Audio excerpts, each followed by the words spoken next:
Hey, what's up guys, and welcome to the Head Start Lab series Volume 5 on music production. Now this is a free tutorial brought to you by the Recording Connection audio program, the only program that gets you inside a real studio where you learn from industry professionals on their equipment.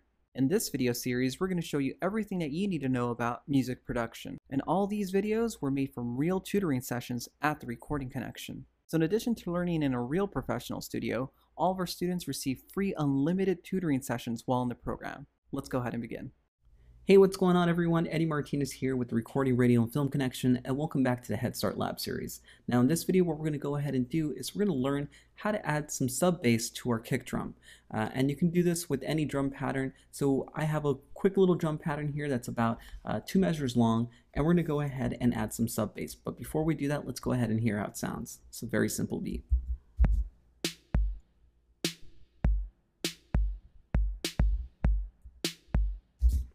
Okay, so as I said before, a very simple beat. This technique is really good for hip hop music and even some electro, but I would say this works out a little bit better for hip hop.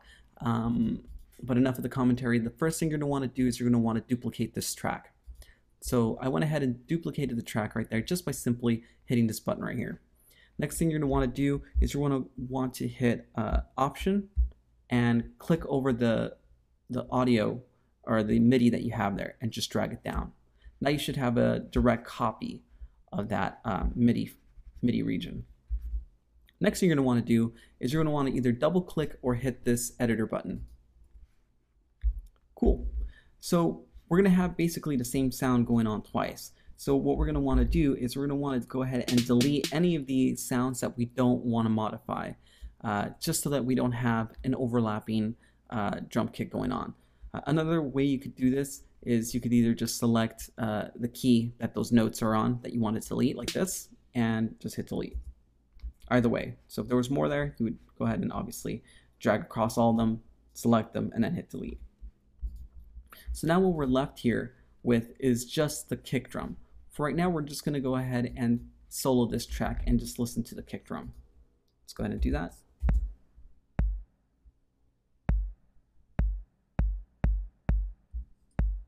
Okay, so very basic stuff going on there.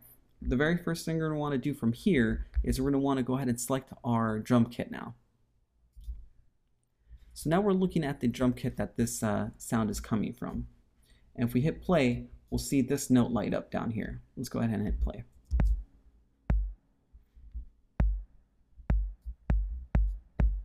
So now we're in the synthesizer end of this drum kit. So now we can begin modifying how this sounds. One of the first things you're going to want to do is you're going to want to drop this down maybe about an octave at least to begin with.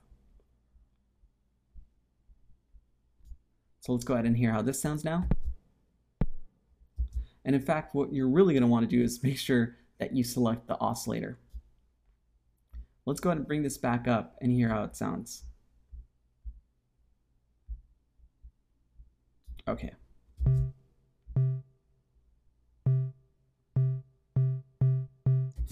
So it's just a very simple synthesized sound. You can go ahead and modify how it sounds by bringing this up or down, and the asymmetry as well. But we're not going to really mess with that this time. Now you're going to want to go ahead and select an envelope.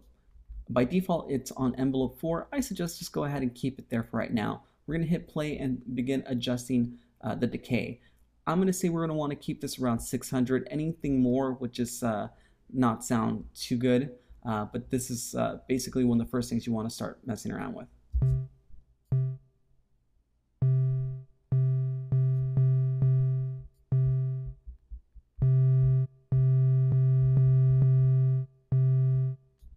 See, the more that it sustains, the more rumble you're going to get, but you don't want it to rumble for too long. Okay, cool. Next thing you're going to want to do is go over to the envelope. Looks like we have envelope 2 over here opened up, and we're just going to want to drop this down to -1 dB. Awesome. Let's go ahead and hear how this sounds now.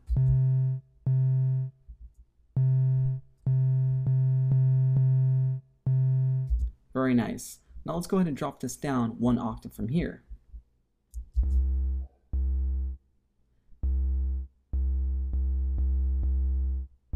So now we're really starting to get some real nice low end going on here. Okay, next thing you're going to want to do is just jump to your macro controls. You can start adjusting some of the volume and other aspects of the sound. Let's go ahead and hear how this sounds now.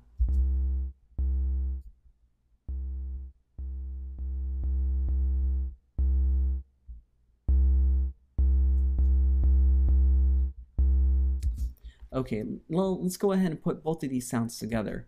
Now, you probably can't even hear any of this really going on if you don't have a good pair of headphones on, or if you're not listening to this using some speakers. You might not hear any of the differences, but what essentially we're doing is we're adding additional low end to add a little bit more feel to our drum kit. Let's go ahead and hear how it sounds now.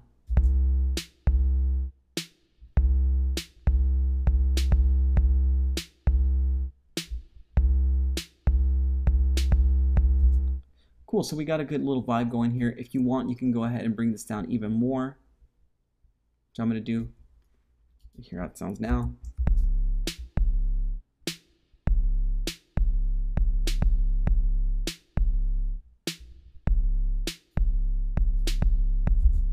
So in order to really get to the sub sounds, a true sub sound, you're going to actually bring this down lower than 20 hertz because that's where sub sounds actually belong. But you know what? Around here, I would say at 34.6 hertz, I think that's a safe place to be. I think you'll be able to hear some of it and not only just feel it. So you get kind of a combo of the two. You get to hear and feel the sound, which is basically what you're looking for, especially when you're making a hip hop beat.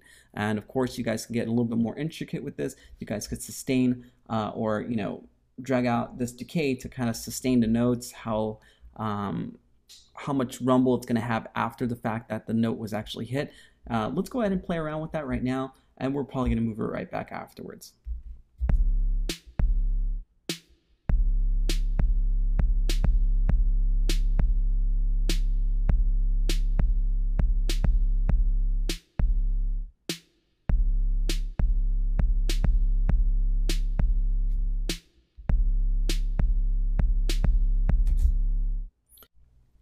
Alright guys, so that's how to add some sub bass to your kick drum in Logic Pro X. So was this video helpful for you guys? Is there anything else that you guys want to learn? Go ahead and leave your comments and thoughts down below and I'll be sure to get to them. I'll catch you guys on the next video.